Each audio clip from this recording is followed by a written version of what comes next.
نحمدہ ونصلی ونسلم علی رسولہ الکریم اما بعد فاعوذ باللہ من الشیطان الرجیم بسم اللہ الرحمن الرحیم۔ ناظرین اکرام، بندہ ناچیز آپ کی خدمت میں امام بخاری رحمۃ اللہ تعالی علیہ کی بخاری شریف کی حدیث نمبر 18 لے کے حاضر ہوا ہے۔ حضرت عبادہ بن صامت رضی اللہ تعالیٰ عنہ اس حدیث کے راوی ہیں۔ فرماتے ہیں بیعت عقبہ والے دن نبی صلی اللہ تعالیٰ علیہ وسلم کی بارگاہ میں مدینۃ المنورہ کے افراد کا ایک وفد آیا، یہ بھی ان کے ساتھ تھے۔ نبی صلی اللہ علیہ وسلم کے ارد گرد جمع ہو گئے تو نبی صلی اللہ تعالیٰ علیہ وسلم نے فرمایا مجھ سے بیعت کرو۔ اور بیعت کس بات پہ لی؟ آپ نے فرمایا بایعونی اللہ تشرکوا باللہ شیئا، پہلی بات یہ کہ اللہ کے ساتھ کسی کو شریک نہیں ٹھہراؤ گے، ولا تسرقوا چوری نہیں کرو گے، ولا تزنوا زنا نہیں کرو گے، ولا تقتلوا اولادکم اور اپنی اولادوں کو قتل نہیں کرو گے، ولا تأتوا ببہتان تفترونہ بین ایدیکم وارجلکم اور اپنے ہاتھوں اور پیروں کے سامنے کسی بے قصور پر افطرا نہیں باندھو گے، ولا تعصوا فی معروف اور فرمایا نیکی کے کاموں میں حکم عدولی نہیں کرو گے، فمن وفی منکم فاجرہ علی اللہ اور تم میں سے جو کوئی اپنی بیعت یا عہد پر پورا رہا اس کا اجر اللہ تعالیٰ جل جلالہ کے ذمہ کرم پر ہے، فمن اصاب ذلک شیئا جس نے ان کاموں میں سے کوئی کام کر لیا فعوقب فی الدنیا فہو کفارۃ اللہ نے اگر دنیا میں اس کے اوپر گرفت فرمائی تو وہ کفارہ ہو جائے گا اس کے کام کا، ومن اصاب من ذلک شیئا اور اگر کسی نے ان میں سے کوئی کام کیا ثم سترہ اللہ فہو الی اللہ اور پھر اللہ تعالیٰ نے اس کے اوپر پردہ ڈال دیا اور بات قیامت تک چلی گئی، ان شاء عفا عنہ و ان شاء عاقبہ اور اگر اللہ تبارک و تعالیٰ قیامت والے دن چاہے گا تو معاف فرما دے گا اور چاہے گا تو سزا عطا فرمائے گا۔ فبایعناہ ذلک حضرت عبادہ بن صامت کہتے ہیں ہم نے نبی صلی اللہ تعالیٰ علیہ وسلم کے ساتھ اس معاملے پر بیعت کی۔ آج کے اس پرفتن دور میں اول تو سرے سے ہی لوگ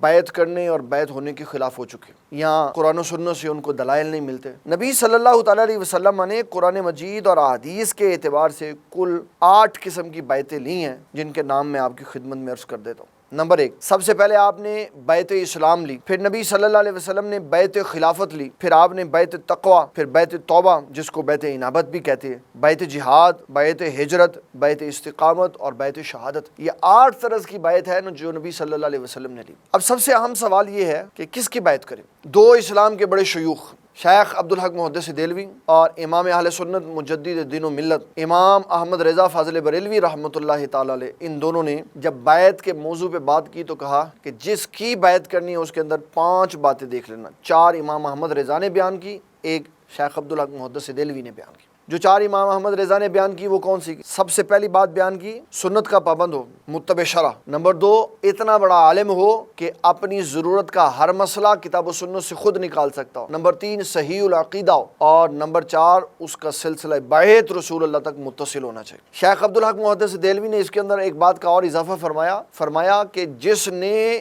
بیعت کرنا ہے اور جس نے بیعت ہونا ہے، پیر اور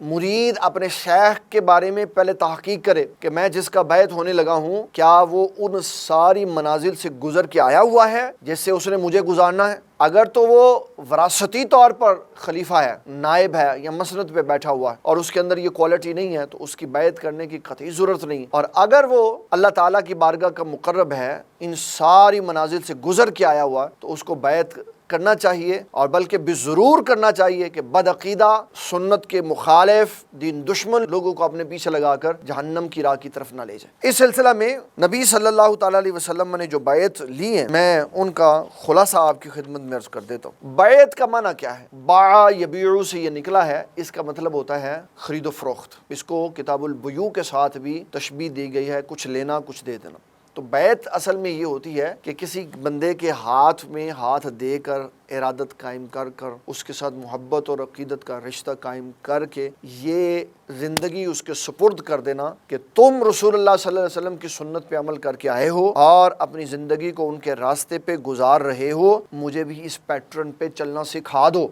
اپنے آپ کو بیچ دینا کسی کے ہاتھوں تاکہ رسول اللہ صلی اللہ علیہ وسلم کی شریعت پر صحیح معنوں پر عمل ہو سکے۔ اس میں جو رسول اللہ صلی اللہ علیہ وسلم نے بیعت لی ان کی میں کچھ تھوڑی سی احادیث آپ کو سنانا چاہتا ہوں۔ حضرت سیدنا عوف بن مالک اشجعی کہتے ہیں ہم 7، 8 یا 9 آدمی تھے، رسول اللہ صلی اللہ علیہ وسلم کی بارگاہ میں حاضر ہوئے تو آپ نے فرمایا کیا تم اللہ کے پیارے حبیب صلی اللہ علیہ وسلم سے بیعت نہیں کرتے؟ ہم نے عرض کی حضور ہم بیعت کرنا چاہتے ہیں۔ آپ نے اپنا ہاتھ پھیلایا۔ ایک شخص نے عرض کی حضور آپ سے بیعت کر چکے، اب دوبارہ کس بات کی بیعت کرنی ہے؟ تو آپ صلی اللہ علیہ وسلم نے فرمایا اب تم نے بیعت یہ کرنی ہے نمبر 1، اللہ کے ساتھ کسی کی عبادت نہیں کرو گے، نماز پنجگانہ ادا کرو گے، سنو گے اور اطاعت کرو گے۔ اور بڑے آہستہ سے نبی صلی اللہ علیہ وسلم نے یہ جملہ ارشاد فرمایا، کسی سے مانگو گے نہیں، یہ ہاتھ نہیں پھیلاؤ گے۔ اس کو رسول اللہ صلی اللہ علیہ وسلم نے اتنا ناپسندیدہ فرمایا۔ آقا کریم صلی اللہ علیہ وسلم نے فرمایا، جو بغیر ضرورت کے مانگتا ہے قیامت والے دن اس حال میں آئے گا کہ چہرے پہ نہ گوشت ہوگا، نہ چمڑی ہوگی، صرف ہڈیاں ہوں گی۔ اس میں ہمیں یہ غور کرنا چاہیے کہ مانگنا بغیر مقصد کی کتنا برا کام۔ ضرورت ہے، نظام نہیں چل رہا تو اسلام نے قرض کی آپشن رکھی ہوئی ہے، آپ قرض لے سکتے ہیں، ضرورت میں اپنے بھائی کی مدد کر سکتے ہیں، اسے لے بھی سکتے ہیں مدد، اس کی مدد کر بھی سکتے ہیں، لیکن بغیر ضرورت کے کسی سے پیسے مانگنا، سوال کرنا اور پھر اس کو واپس نہ دینا، یہ بہت بڑا جرم ہے۔ نبی صلی اللہ علیہ وسلم نے حضرت سلمہ بن اکوع رضی اللہ تعالیٰ عنہ سے شہادت پر بیعت لی۔ حضور صلی اللہ تعالیٰ علیہ وسلم نے حضرت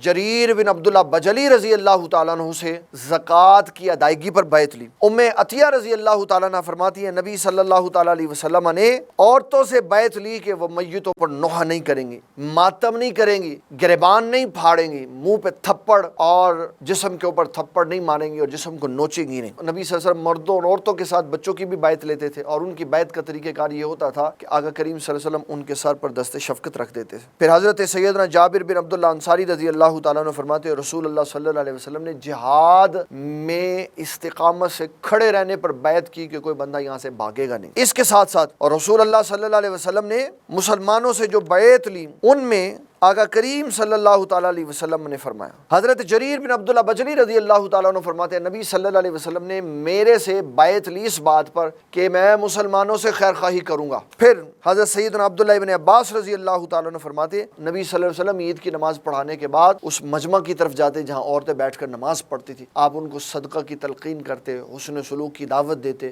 اور ان سے بیعت لیتے اس معاملے میں کہ اللہ کے ساتھ کسی کو شریک نہیں ٹھہرائیں گی اور اپنے شوہروں کی نافرمانی نہیں کریں گی۔